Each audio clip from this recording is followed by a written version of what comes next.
Hi folks, in this video I'm going to take a look at Endless Overtake. This is from the same developers who made Drift Online, which I already played and it's also on my channel.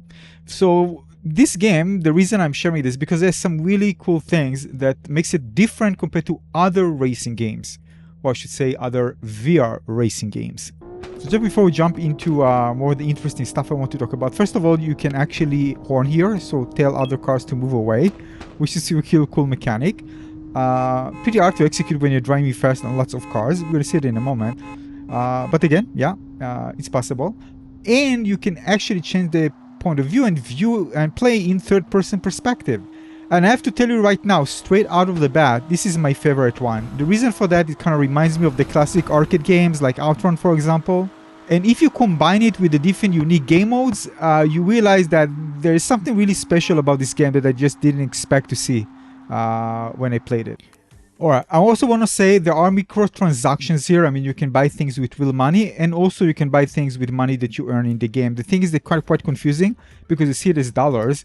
So again, this is, for example, for money. But if you go for the mods, for example, it's going to be your wallet money, which is the money that you earn in the game. So it really would be nice if there was kind of a distinction between the two, so it wouldn't be that confusing. For example, cars that you want to unlock is going to be for real money. Once you actually click it, you're going to open kind of a window, pop-up window, where you can actually purchase it.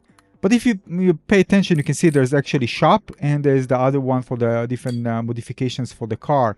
And the one for the modifications for the car are actually, the currency that you earn, the soft currency. Whether the things in the shop, like buying cars, for example, and other DLC content you can see in the shop, it will be for real money. There are different areas in game mode. I really like the bomb, by the way, because it reminds me of the movie Speed, where you, again, like if you slow down or bump against a car, it can explode. So it's really cool idea. Game looks nice, nothing spectacular, to be honest with you. Even the wheel doesn't look really too rounded. Unfortunately, I'm playing this on the Quest 3. I was expecting better graphics.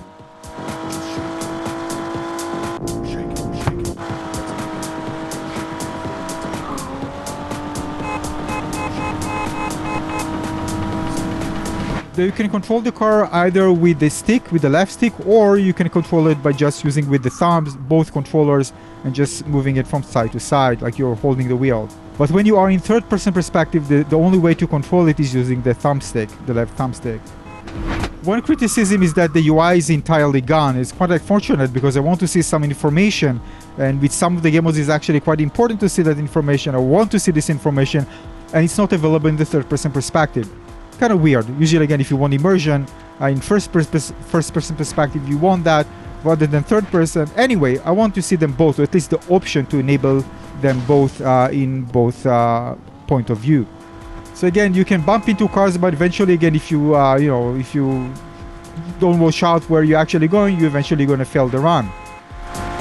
By the way, there's no option to collide here against the side of the roads, which I actually like, to be honest with you. It's kind of more streamlined, it's more continuous ride.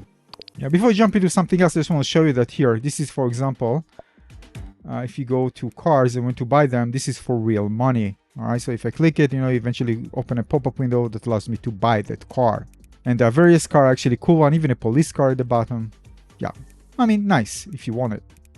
You're also going to get all the customization parts, and it's going to be for with max upgrade, so you don't need to really purchase something separately or upgrade in the game itself.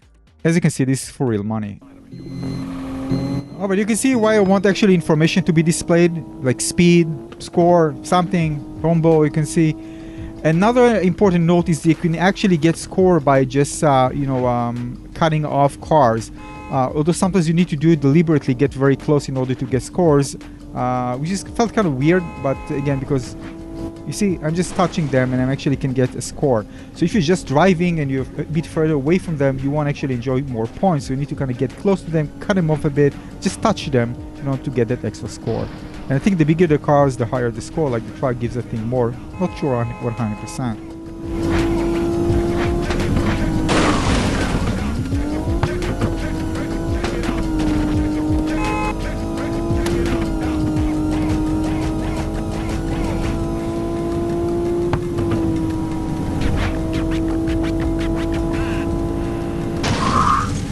There's also a multiplier there you can see for the high speed. This is a really big fail. I was just starting out.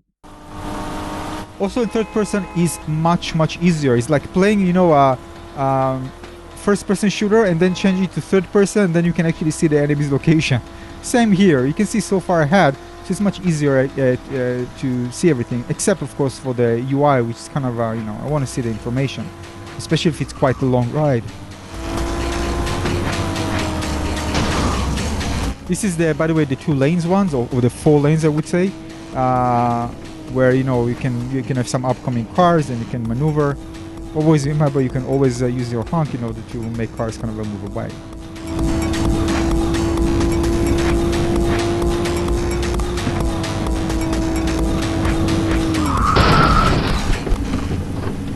My favorite mode is actually the bomb. Let's take a look. Just know there's a bomb health at the right side, you see?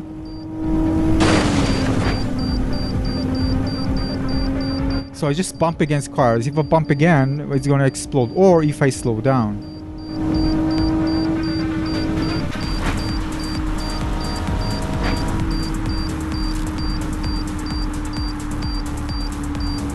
I'm gonna speed things up here. The thing is that this is just too long. You can play like 20-30 minutes even more. And it was quite easy and not that punishing, so I got actually tired playing this. So I do think this kind of need to be improved to make it, I don't know, something more exciting. I mean, it's a really cool idea, like when you slow down or when you bump into a car, make things kind of more challenging. So I really love that. Again, you can get anything if you, you know, you don't get damage if you bump on the side rails, but that's fine. I actually love that. But you can actually see that I'm kind of touching the cars in order to get more points, which is again, you want to get a higher score. This is like the main thing in this game. There's also a global leaderboard, so you really want to achieve that.